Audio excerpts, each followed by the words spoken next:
আজকে আমরা জানব মধ্যপ্রাচ্যের পরাশক্তি ইরান সম্পর্কে। কিভাবে দেশটি আন্তর্জাতিক নিষেধাজ্ঞা থাকা সত্ত্বেও সামরিক দিক দিয়ে এত উন্নতি করল।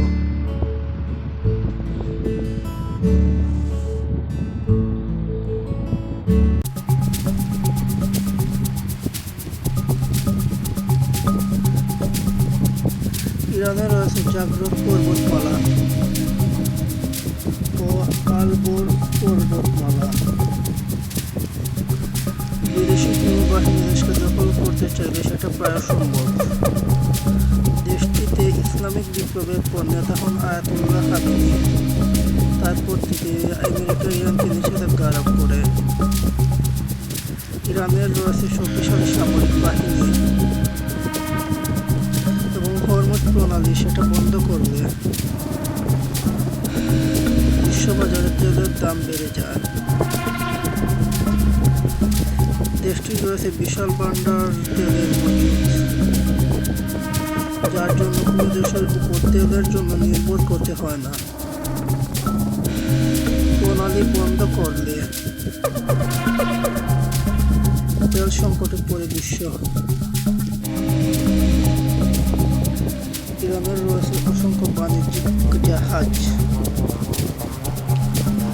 যেটা দিয়ে তারা তেল পরিবহন এবং সব ধরনের বাণিজ্য করতে পারে। তাদের রয়েছে নিজস্ব প্রযুক্তির বিমান। দেশটির প্রযুক্তিগতভাবে অনেক এগিয়ে গেছে। তাদের রয়েছে উন্নত বিমান বাহিনী। বিদেশি বাহিনীকে দেশকে দখল করতে চাইলে জনগণ সেটা হতে দিবে না। দেশটিতে রয়েছে অসংখ্য পর্বতমালা।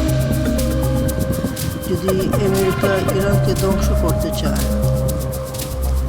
তাহলে ইরানের কোনো মারাত্মক ক্ষতি করতে পারবে না।